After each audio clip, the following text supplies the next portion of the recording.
Hello, hello. Welcome to this week's live stream.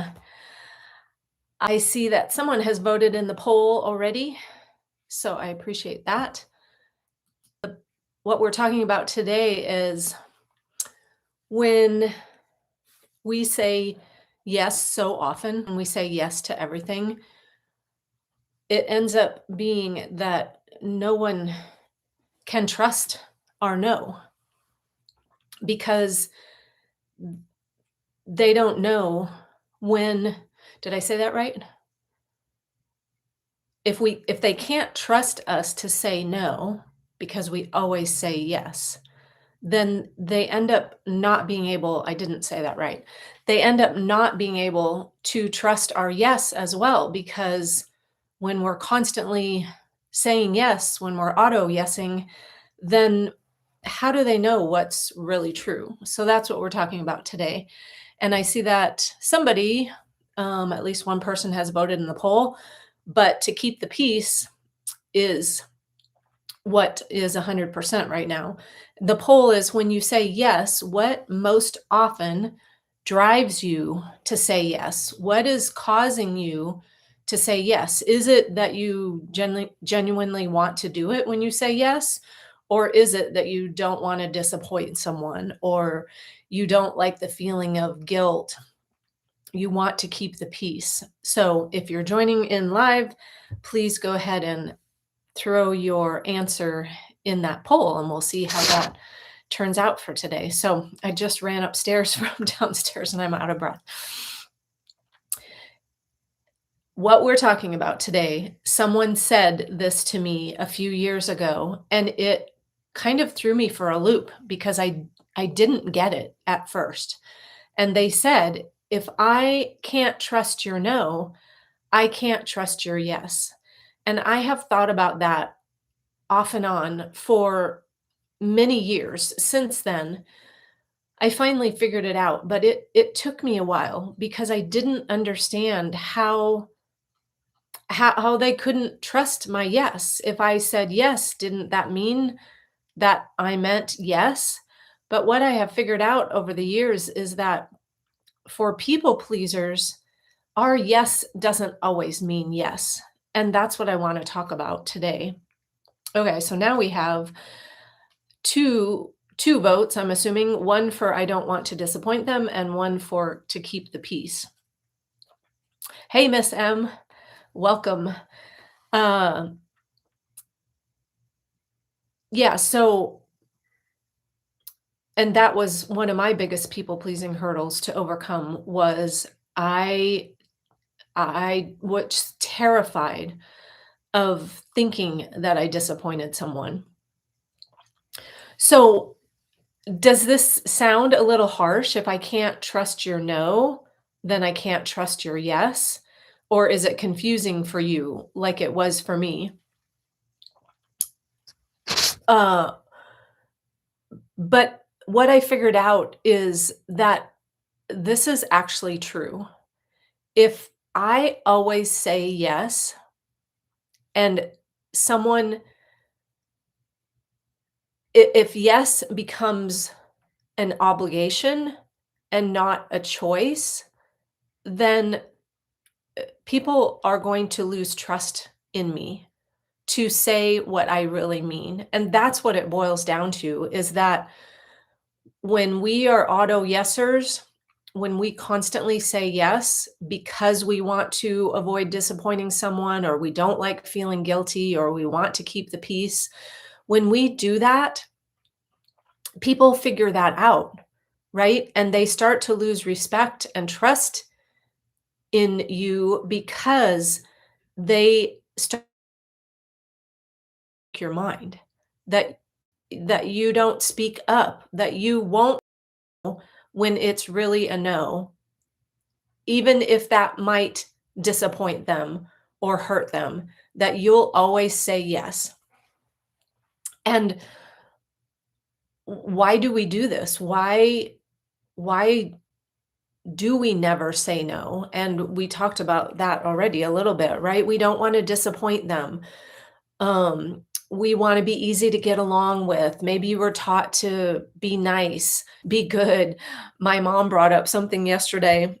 We like watching, NBA, and, she watches sometimes the women's and the WNBA, and, there's somebody that we follow in the WNBA from our home state, and she was in college basketball, and then she got, she was, drafted into the professionals, and yesterday she said to me, "I don't think I like her anymore." And I said, "Why is that?" And she said, "Because I thought she was a really nice girl, but she's not very sweet. She did blah, blah, blah during the game that she was watching." And I said, "Mom, this is her sport. This is her career. This is her profession.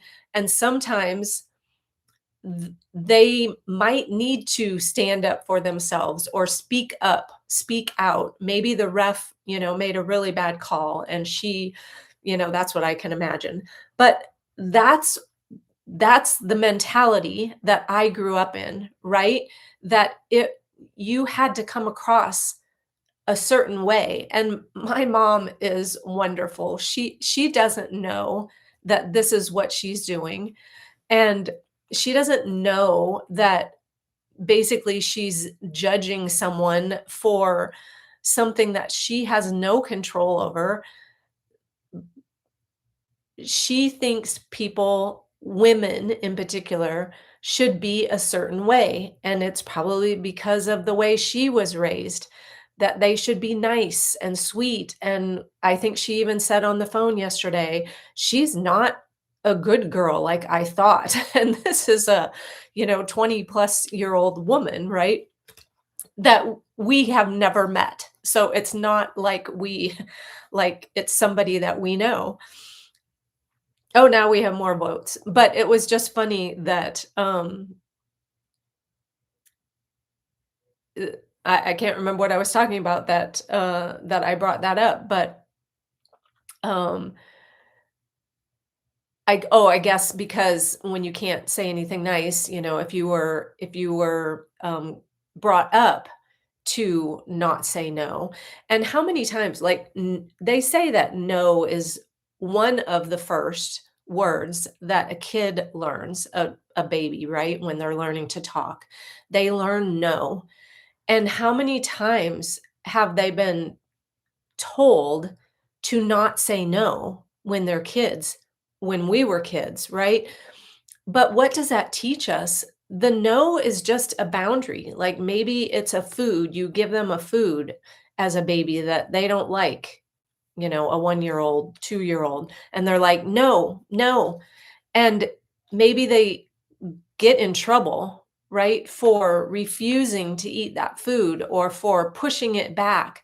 That is a boundary, right? The child is saying, "No, I don't like that." And I believe now, I didn't understand that in younger years, but I believe now that our bodies know when something isn't going to sit right with us.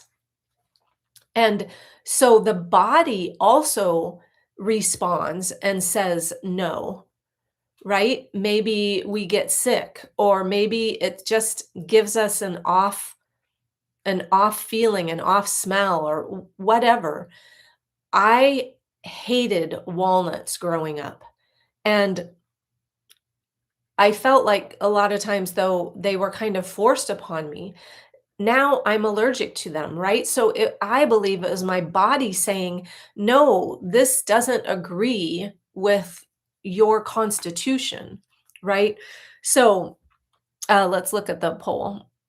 67% now to keep the peace. So it sounds like keeping the peace is a big thing, and it's true for people who were grown up to go along to get along, right? Just to go with the flow, to be nice. If you're a woman in particular, you were probably taught to be a good girl and to keep the peace. So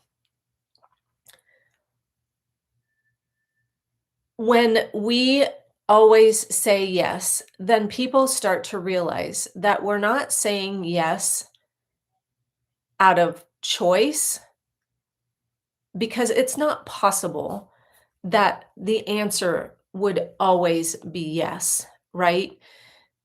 There we have to protect our own energy, our own time, and when we're constantly saying yes, it's just not possible for everything to always be a yes, and that would be best for our well-being. So, people start to recognize that we're saying it out of obligation and not out of a choice, that we're consenting or that it's not consenting, it's basically compliance, right? We're doing it to keep the peace, to be compliant, to be easy to get along with. We're doing it out of we're saying yes and it becomes self-sacrifice. It's not out of generosity. We might think that it is. We might think we're being kind, that it's the nice thing to do, but saying yes all the time is not it's not kind because it's not honest. Again, it's not possible for us to say yes to everything and be able to live our lives to the best of our ability for ourselves. So, examples of this would be, invitation, favors, family requests, work requests. If you're always saying yes, one thing that can end up happening is that people start to learn that and they will start to take advantage of you because they know that you'll always say yes. And so maybe it's at work. Oh, she'll do it. Give it to her. She'll say yes. And again, we're not doing it out of choice. We're not saying yes because we have the right at work to say, no, I already have too much on my plate. Or if I take this on, it won't get done for 2 weeks because I already have X, Y, and Z. You can prioritize, right? You can say to whoever's giving that to you, which one is your priority? So we don't always have to be the auto yesers. And I can already hear it, people giving pushback. Well, I can't say no at work. Yes, you can. Part of the problem in the job that I had before I started doing this was I took on everything. And then I became overwhelmed. I became resentful because I wasn't, the things weren't being appreciated. Well, of course they weren't, because people were taking advantage of the fact that I was the yes person. I would go in early, I would stay late. Staying late was more what I did just to try and get it done, and I never could get it all caught up. So, we have the right to say no, but we tell ourselves, "I can't say no at work."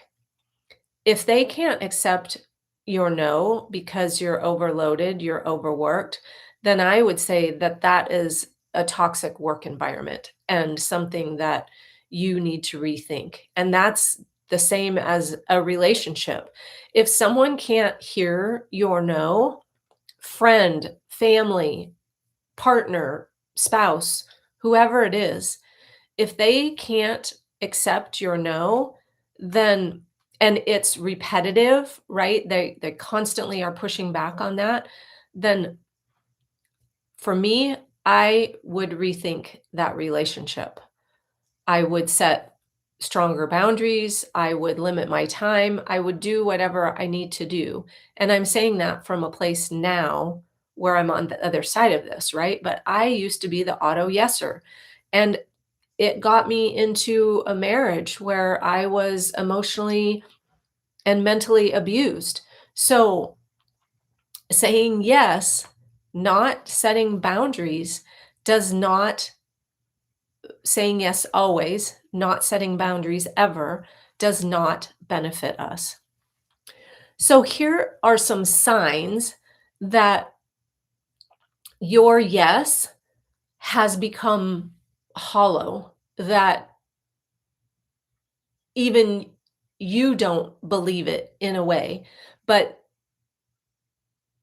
these are signs that you're saying yes too often. The first one, resentment after agreeing.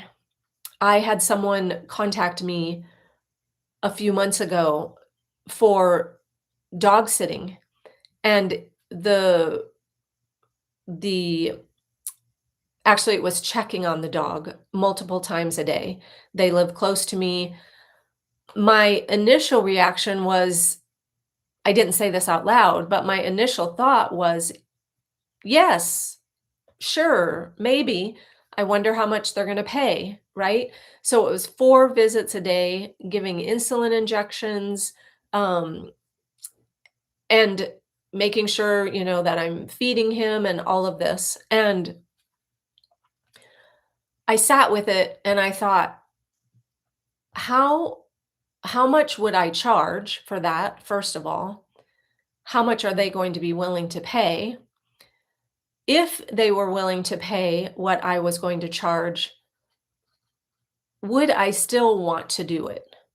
Or would I be resentful afterwards because I am tied to my home for 7 it was going to be for a week. So 28 visits over a week time.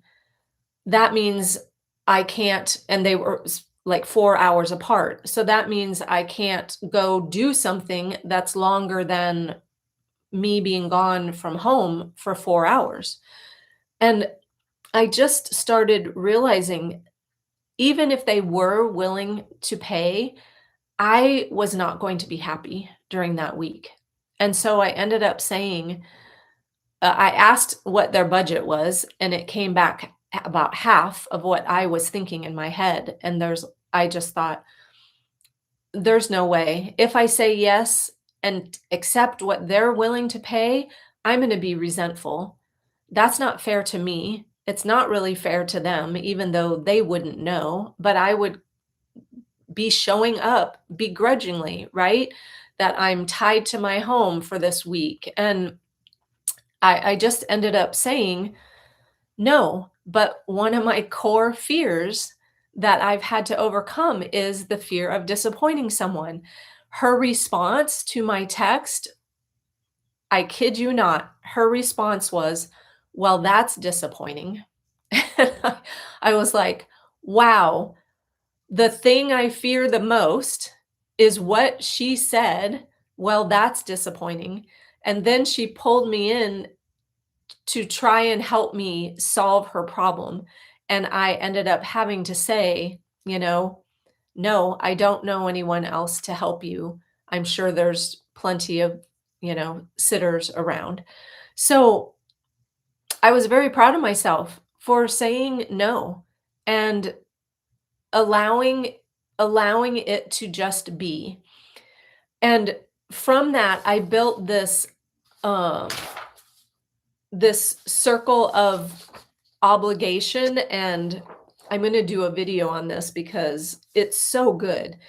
But before I had this awareness about how often I said yes, and that yes ended up me being resentful, I was in this circle of obligation, right?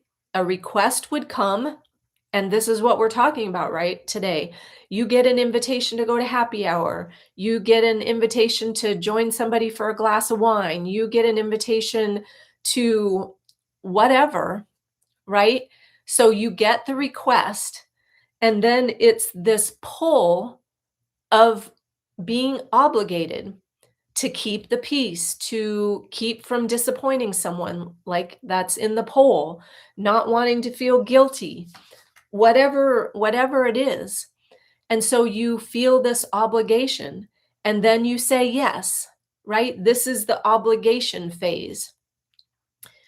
Then you end up overcommitted because you've said yes. Like if I would have said yes to her, I would have been committed to 4 times a day for a week going to her house for at least a half hour each time, not allowing me to basically, I was basically tethered to this 1 mile radius of my neighborhood for a week.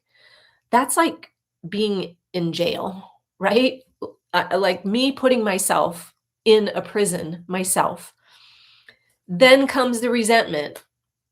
So pissed off because it didn't pay me enough, this isn't worth it, blah, blah, blah. The dog has been known to nip before as well. He nipped my mom. And so, like, what if he would have nipped me when I was giving an injection? I've never had to give him injections before. So, right? Then I'm more pissed off about that. Then I get into the self-blame. Well, I took it upon myself. I did it to myself, blah, blah, blah. And that's just friggin' exhausting, right? And then the cycle repeats. That was the cycle I repeated for most of my life because I wasn't aware of what the yeses, all these auto yeses were doing to me. Am I missing anything in the chat here? Or are we just quiet today? I think we're quiet today. Then after I became aware of this, because the question I had a few months ago was when this happened, when she texted me asking me to check on their dog, I thought, when am I going to stop feeling this dis-ease with when people made requests of me, right? And what I realized was I don't know that the fear of disappointing someone. Oh, now we have another vote. What most often drives you to agree because you genuinely want to do it. Okay, cool. My curiosity was, am I ever going to stop feeling the pull to say yes? Or will that eventually go away someday? Will eventually the fear of me disappointing them or the need to keep the peace, will that diminish over time? And what I figured out was that in this next phase of the circle was the growth phase. So I would get the request, still that pull of obligation would be there, maybe the fear of disappointing them. But what I've learned to do now is to pause, right? And to consider what this is going to cost me, like I did with her when she texted me about checking in on her dog 4 times a day for a week. Then I communicated, that just doesn't work for me. I got her reaction of, "Well, that's disappointing," her exact words, but I just held steady with that, which gave me a lot of relief. It was like, "Oh, I don't have to fear the resentment or think about the resentment that I'm going to feel." Her saying, "Well, that's disappointing," was short-lived compared to the resentment that I would have felt if I would have said yes. Miss M said, "Sorry, I'm not chatting much. My mind has been elsewhere, having some health concerns." I know that you've been dealing with that, so I appreciate you being here and listening.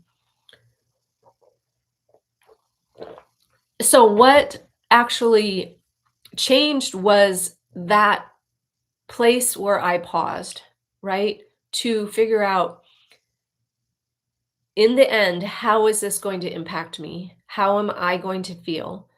Is it worth taking on the resentment? Is it worth the amount that I'm going to ask or that she's going to, um, bicker me down to, right? Is it worth the resentment and the feeling of being taken advantage of or of not being appreciated or whatever it is, whatever feeling I may end up with, is it worth that, me taking that on myself, or is it worth the short-term discomfort of disappointing her?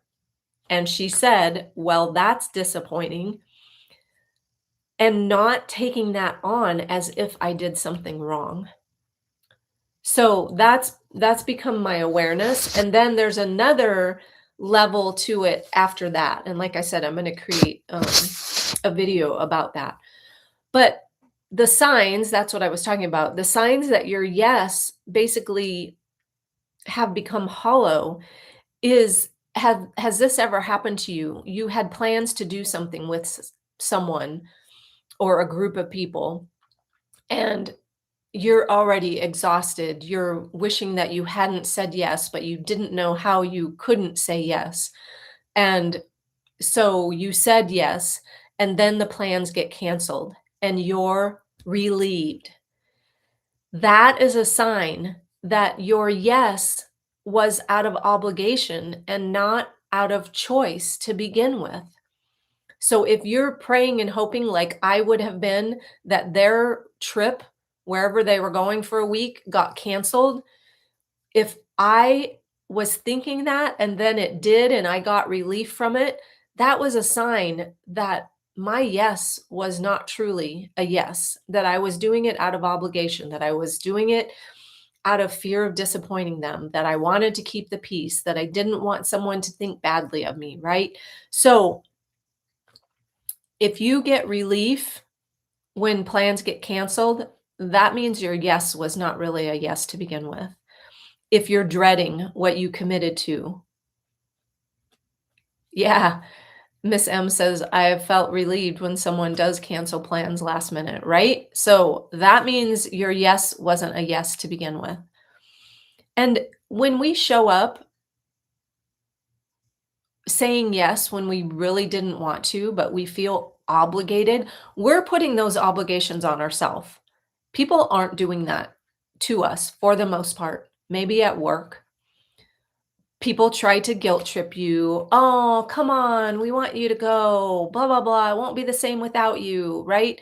But the obligation that you feel, you are putting on yourself, right? That's you not setting a boundary. You not saying, thanks for inviting me, but I can't this time, right? So dreading when you've committed to things, complaining about things. Oh, I can't believe I have to go to this thing, right? Feeling trapped or taken for granted. If you, like, there was a point that I thought, if I say yes to that, I am going to feel like I'm in prison. And so that is me feeling trapped or taken advantage of because she wanted to pay half of what I really needed to make it worth my time. But again, when all in all, when I considered it, there was really no amount of money, well, $1,000,000, but there was really not there wasn't an amount of money that she was going to be willing to pay that would have made me go, "Okay, yep, it's worth it." No, it just wasn't. A week being tied basically to, a mile radius of my home just is not worth it. It's not worth it. Any more votes? Oh, now we have, okay, um, a few votes for I genuinely want to do it. Cool. Well, then you that vote that way have boundaries for yourself, right? You're able to actually say no when it doesn't work for you, when it doesn't fit. And I've said that I finally realized, because I was the yes person, and my calendar would be full of, from this thing to that thing to the next thing. Especially, like, on the weekends, right? There would be multiple things to go to, and I realized just because there's space on my calendar, like, there's open space on my calendar with nothing filled in, doesn't mean there's space in my energy. And that was such a freeing realization. Just because I have time to do it doesn't mean I need to say yes, right? How is it going to impact my energy, my time?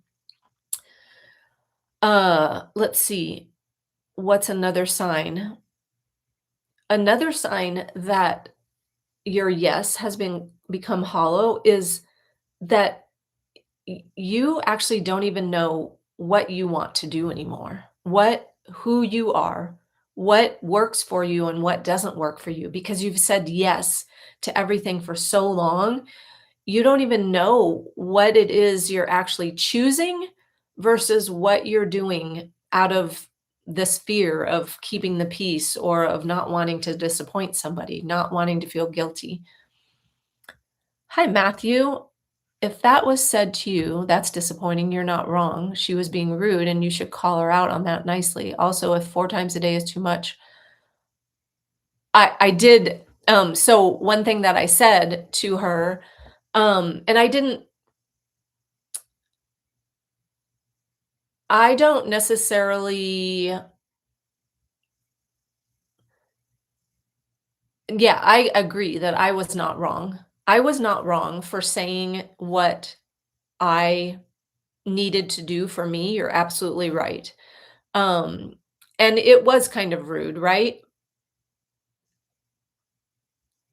But I didn't feel the need to call her out on it because, uh, it's not my responsibility to take on her feeling disappointed, and I just didn't want to go down that hole. I lived my life like that for 55 years, taking on those things, those emotions of other people, and trying to repair it or prove them wrong or to prove me right or whatever, and for me, it's just not worth it anymore. It's just not worth it.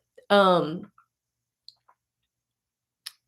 and nicely or not, right? I just didn't want to I didn't I wanted to close the book, be done with it. And one thing I did offer was, uh, I would be glad to take over a couple of shifts if the person that you find can't do 28 days, I mean, 28 drop-ins in 7 days, because that's a lot for anyone, and she probably had a hard time finding someone who would agree to do drop-ins 4 times a day, 4 hours apart. So, um, I left that to her. She asked me if I had anybody um to recommend, and I said, "No, I don't, but I would be glad to, cover a couple of the shifts if needed. Let me know." And her response was, "Well, that's disappointing." Um, yeah, so great, input there, Matthew, I appreciate that.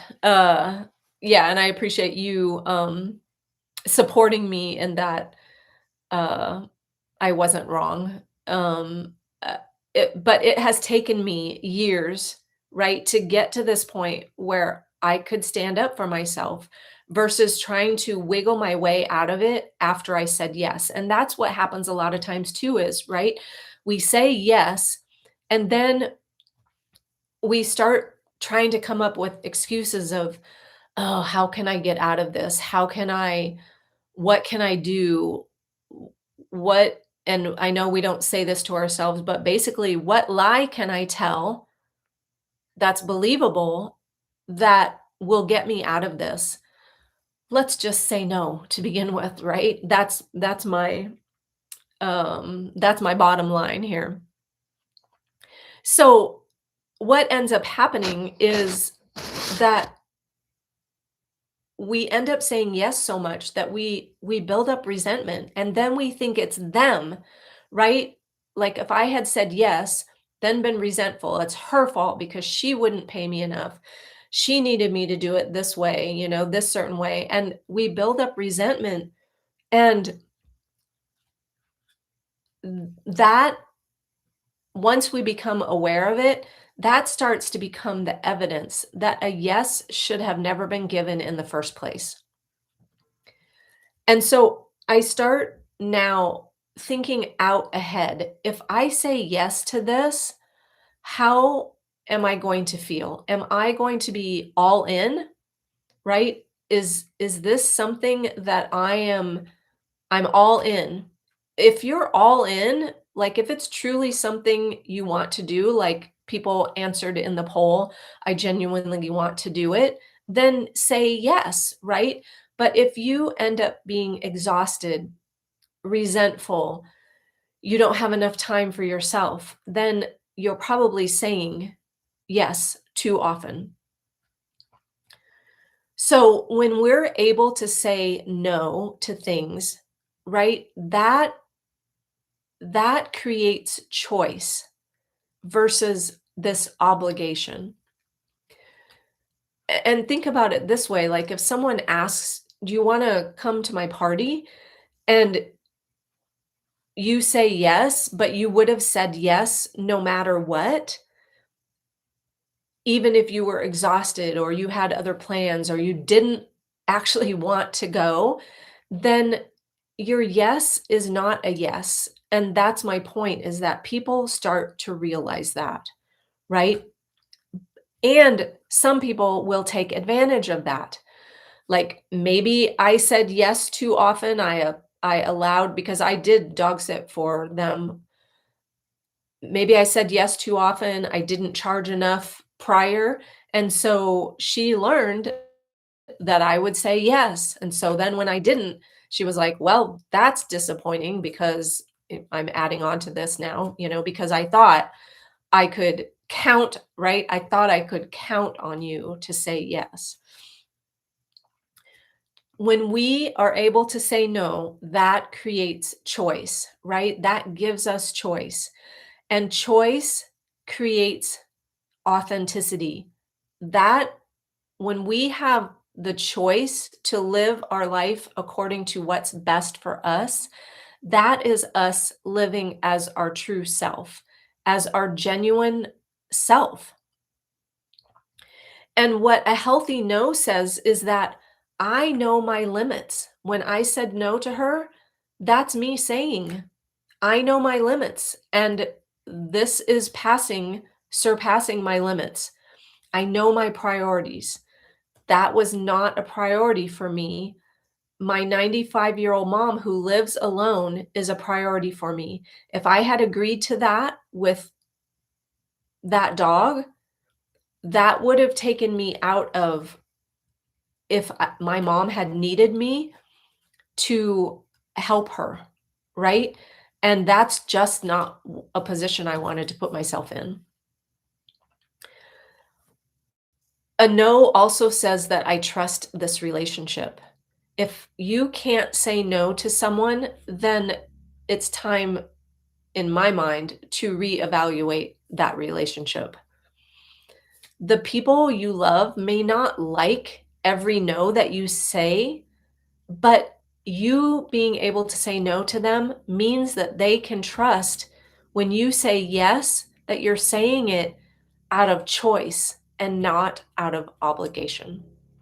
So that's what I have for you today. Stop thinking that you have to say yes, right? Stop thinking that that is creating stronger relationships by you saying yes all the time.